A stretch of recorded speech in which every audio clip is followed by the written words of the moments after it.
Alright, so we're just doing quick videos to get back into the rhythm of YouTube. I was out for about 6-8 months, almost a year. I was trying to do a service and duty to my state and country, but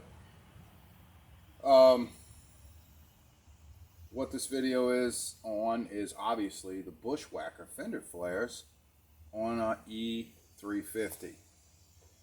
So we got a full length E350, actually an extended cargo E350, and all this is road grime stuff that comes off. It's not scratches. This was painted afterward. I painted the fender flares to match. I painted them separately, actually on sawhorses. So these were $209 on either eBay or one of those online sites. And this is Bushwacker brand. And they came in, and they're a little cheaper than I thought, but not too bad. They've held up. They've been on here for almost a year. Taking a road. Yeah, plenty of road trips, obviously. In the rear, they look good, as long as you have a tire that extends out far enough to cover that. And the reason we had to add these rear bushwhackers is because, and by the way, they sell the front bushwhackers separately from the rear. And I did not put any on the front because the tires in the front of the vehicle did not stick out that far. And there's another reason why I didn't put any on it. Because the bushwhackers in the front stick out too far and have a funny look on the truck when the tires are recessed under the truck. Another reason I didn't use the bushwhackers in the front on the E-Series van is because of wind and air. Gas mileage. Gas mileage and air catch on the interstate, on the highway. Because in the front, wind is catching all this, and especially right here. When you have a flare right here, a big flare, you can really feel the difference in the wind. It's the same goes with those molded running boards. When you have the molded running boards and on the conversions. Yeah. When they come down right here and they spread out, and you have an air scoop right here, like an air catch. In the wind, they will pull your steering wheel left to right in heavy and high wind.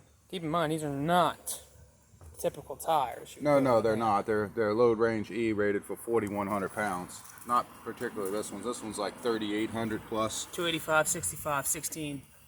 Right. It's from Mercedes. The big Mercedes dualies. Right. E350, or I'm sorry, 3500s. 3,500 Mercedes. Like made for the big trucks. But I bought them because they hold up a lot longer on the highway. And they bear. You can put a lot more weight on them. But this video is not on tires. This video is what the Bushwacker fender flares look like. Now, when they come black. When they come black, they come about this color black, and it's like a plastic. I gotta paint this when I paint this side of the truck, the whole thing. They come black plastic, and you want to spray them down with an anti-static spray, and you want to spray them down with a plastic adhesive primer, which you can get just about anywhere in a rattle can. And if you spray them down with that, you paint them shortly after you spray them with the rattle can with a conventional acrylic enamel or a base coat clear coat. That will be your ending result permanently. That's a year, and that has lasted. Right, rocks and everything. They've been dinged with rocks underneath and all. Now, if you notice how well they fit right here, don't think that they did come that way, because they didn't. Even though they say they're molded for a perfect fit or for a near perfect fit, it needed to be trimmed here, here, and around to close this gap. Now, they did come with a black piece of rubber that you could have added here, and I did not want that black piece of rubber on my truck painted. So what I did was I took some 3M double stick adhesive, and I stuck it on the back side of this and folded it.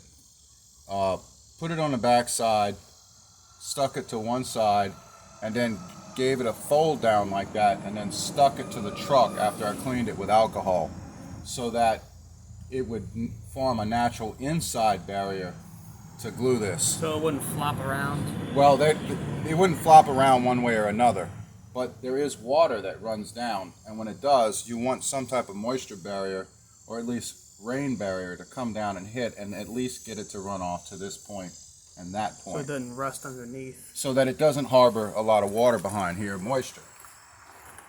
You could do that, or you could just leave it with nothing. But I found this 3M double stick adhesive underneath here worked quite well. And then of course they give you the screw holes. They're not holes, they're indentations that tell you, hey, this is where you screw this up. So I think they came with 4. Am I right here? 1, 2, none in the middle, 3, And 4. And that was it. That's all you used was. You can see the body line right there. Right, self-tapping screws. And usually it takes 2 people to put these on and put them on right. One guy holding it on kind of flush, and then one guy putting the screws in. Right, hold it tight to it and then screw it to it. So the reason why we did this is because we took the original Dana 60 out of this truck. All these E-Series that are 1 ton or 3/4 ton, any one of these E-Series vans that come with 8 lugs is a Dana 60. A Dana 60 full floating. And most of them are Dana 60 full floating that have 8 lugs. Should we make another video on that? Because that's a little bit specific, actually. Yeah, we'll make another video on that. I mean, I had an E250 that was a semi-floating, and that was a little bit different, but I think that was a Ford corporate rear end or something. I don't think it was a Dana. Right. But the Danas are easy to tell because most of all the Danas are full floating. Actually, I don't know any E-Series that come with a non-full floating that's not Dana. I don't know any other company that makes a full floating contracted to go on the E-Series van. And everybody is wondering about those rear ends. Look, we took a rare unicorn rear end and put it in here that came out of a 1998 E350 ambulance. That was a single wheel, not a dually. 70. Yeah, this is a Dana 70 now, Dana 72U, which is a unicorn rear end. And that's what we put under here. And surprisingly, the axle tubes were the exact same as the Dana 60, 3.5 inches around, and so on and so forth. It just took the wheel and went. Yeah, so it popped the wheel out a couple of inches, and now the van tracks almost straight with the front end. If anything, the rear tires with the same 8-inch rims that can be rotated are actually a 1/2 inch out, further than the front wheels. The original Econoline from the factory with the full floating rear end comes with 3 inches of in track. That means 1.5 inches on both sides. The wheels naturally go in on the Econoline. So the front wheels are 3.5 inches out. So the track on the front from the natural Econoline. And I thought that this was going to make a negative road difference. But in fact, it does much better in the rain because the front tires are paving way for the rear tires in the rain. And the same with the snow. The front tires are carving a path for the rear tires instead of having 3 inches of difference or 1.5 inches on both sides. Not to mention gaining track lock.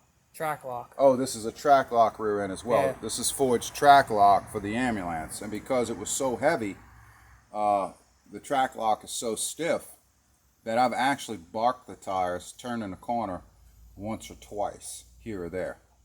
But it generally makes the turn pretty good.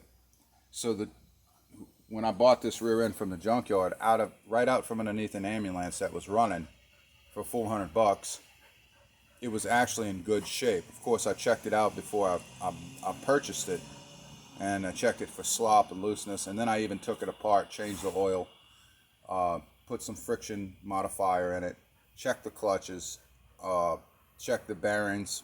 It had been rebuilt apparently at one point. At one point it was serviced as a service vehicle. Obviously whatever ambulance company in Florida that I tracked the VIN number down to took care of it. So this Dana 72U is now in here, and these tires in the back here are rated for 4,100 pounds. Gives it much more of a gross vehicle weight rating. Oh yeah, rear. Much more. And plus with the timbrins that you've seen in earlier videos that are on the back of here, they're still holding up after all this time, and they do not ride rough because they only engage when you have a lot of weight in the rear, and it's a gradual let give and to a certain point, then it stops. So I'm able to put as much tongue weight as I need, even up to 2,500 pounds on the rear tongue of a bumper pull. And that's why these fender flares were needed. Right, the fender flares are needed for that, plus aerodynamics, plus lots of other reasons. Now, in the future, I found a thinner fender flare for the front end. One that flares out real thin and that will come down to be able to cut at an angle like this right behind the front wheel so that it won't create so much of an air dam and slow me down on the highway. Still give it that. And still give it that fender flare design. And that's what I want for a commercial grade van. I'm not going for a show van. I just need something commercial grade that's tough and that can hold up and pull a lot of weight. And so far, I've filled the back of this truck with concrete and had no problem. Barely even dropped the rear end, only to the timbering level. Let's look at our old Dana 70. Just come. Our old Dana 60. Sorry guys, a Dana 60 that came out. A Dana 60 that came out is still in perfect condition. It was even rebuilt. All the bearings, backlash, everything was set. It's even got the slotted rotor still on it, ready to go. So I got an extra Dana 60 here that's in good shape with 100 and, let's see, on the gears it's got 140,000 miles. Yeah, with it 411s? 411 gears, Yeah. 410 gears with 140,000 miles in perfect shape with good bearings. Carrier bearings, all the bearings were changed in it, all of them. Don't let the tubes fool you, because we did research. Turns out the E350 had a special Dana 60 as well. Right. It might be like a 60U or a 60-1. It was something. I forgot what Right. the code was. Well, the difference is that all the vans with the 1-ton floating rear ends, They all had the big tubes. they all have big tubes. People think that Dana 60 only has small tubes, whatever. These are 2.5-inch tubes, or 3.5-inch tubes, sorry. So they're not the small tubes. But surprisingly, the perches all lined up for the 70 perfect, because they were made specifically, contracted and made from Ford to Dana or Dana to Ford, specifically for the E-Series van. So when people want to use a pickup truck rear end or something else, it might be a little different. There was a small difference in the fact that There was a small offset, but it did not affect anything between the 70 and the 60. I think we offset by about 1 inch toward the passenger side. and it darted out a little bit more, so the drive shaft It came forward 1/2 inch forward, so the drive shaft pushed in the tranny 1/2 inch more, which we remedied. We'll talk about another time, but it wasn't even necessary to remedy. Right. Okay, so that all worked out great. And then next time we get into a video, we'll talk about the Specifics of it, maybe? that, or we will discuss something that is a little bit more rare, and I haven't found much info out there about how to balance a drive shaft, Oh, yeah. a steel drive shaft on an E-Series van With high gears. with low gears or whatever. Or should load, whatever you term that as. Right, 411s or below, because your drive shaft is spinning up a lot of speed, and when you get up to 80, you start to feel a vibration, and you've checked everything in the entire vehicle, and you can't figure out what it is, and then you put it on jack stands, and you see your drive shaft going haywire, nuts. It starts to go 3D on you, and you're like, why is my drive shaft going 3D in third and fourth gear or overdrive on jack stands, and I'm doing 60 miles an hour on jack stands, wheels are spinning, and the drive shaft becomes 3D, like it's fanning out real wide. Getting ready to pop.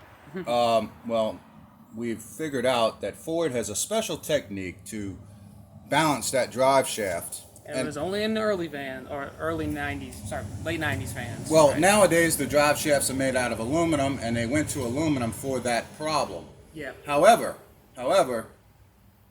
a lot of people still have steel drive shafts, and some of the aluminums are still out of balance. So one day we'll make a video when it's not 107 degrees outside about how to balance that drive shaft simply by feel and what the procedure is. set on jack stands, running the vehicle, pulling the drive shaft out, putting it back in a different position on the transmission. A few splines to the right. Few splines to the right, quarter turn to the left, that kind of thing. And we'll show you how Ford's service manual originally intended to get these vehicles out of the shop and get them out of the dealership, or send them to the dealership and get them out of here, because they had a big problem with balance and drive shafts, and that's why they went to aluminum, because Econoline doesn't have a two-piece drive shaft. A long one-piece. A long one-piece drive shaft, and that causes some issues down the road. In fact, we put a hanger around our drive shaft so that if it ever breaks again, or blows out on us at 70, 80 miles an hour, at least it'll catch it. And so we had to take the NASCAR route on that. So, but we balanced it ourselves under the carport, but it had to be done in a tedious manner, and we'll show you how to do that one day by shifting it around. Now I understand why there are so many bolt holes on this flange for a 4-piece to fit on, so you can shift it all the way around to get a correct balance. All right, thank you guys.